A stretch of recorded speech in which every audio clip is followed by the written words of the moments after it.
were wiped out by the Great Crash of 1929. John purchased a local Negro League baseball team, the Derby Daisies. He operated the team for 2 years, until it folded in 1932 due to low attendance, as during the Great Depression, fans had less money for recreational activities. John turned the ballpark into a gentleman's farm, furnishing it with livestock that grazed on the infield. John died without a will. His story made me realize that the economic achievement of African Americans dates further back than today's black elite. The creation of black wealth is an important but overlooked subject in the economic and social history of the United States.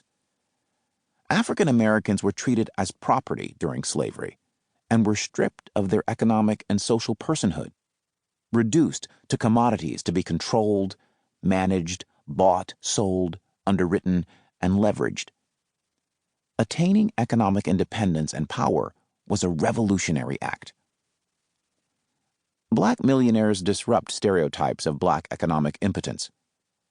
They remind us that African Americans do not lack the desire or ability to work or build businesses and wealth, but that instead they have often had to overcome great struggles to achieve economic stability, let alone independence and power.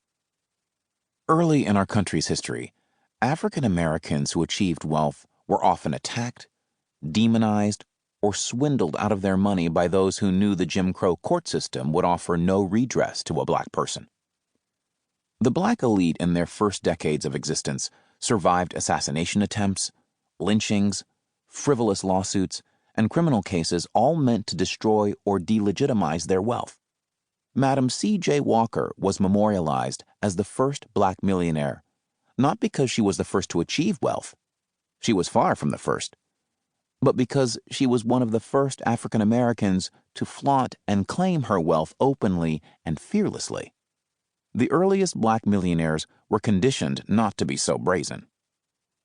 Black Fortunes tells the story of Mary Ellen Pleasant, Robert Reed Church, O.W. Gurley, Hannah Elias, Annie Turnbow Malone, and Madam C.J. Walker, America's first cohort of black millionaires, and their journey to liberty and wealth.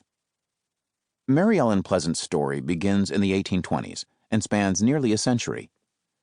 She was a free black woman who was raised in New England during the whaling boom of the 1830s and 1840s that inspired Herman Melville's most famous work, Moby Dick. She left New England for California during the gold rush of 1849 and became wealthy as a commodity trader, a moneylender, and the proprietress of high-end boarding houses.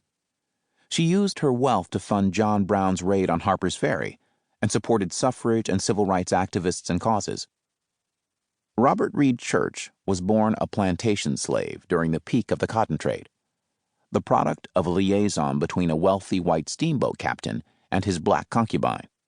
He escaped slavery during the Civil War and became one of the largest landowners in Memphis. Annie Malone was the daughter of slaves. She was abandoned at an early age and raised by her sister in Illinois. As a young woman, she invented a number of black hair products, which she later built into America's largest hair brand.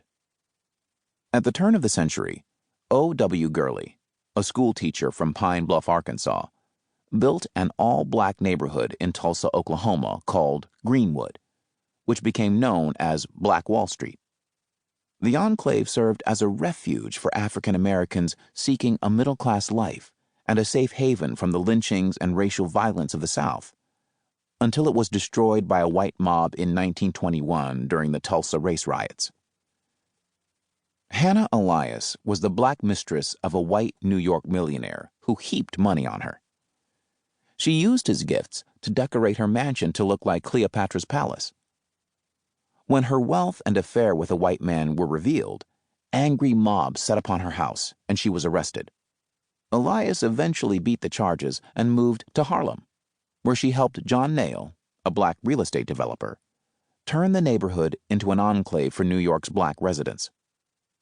Researching the stories of these titans of industry was challenging because they died more than 100 years ago, with the exception of Annie Malone, who passed away in 1956. Few records exist concerning African Americans before.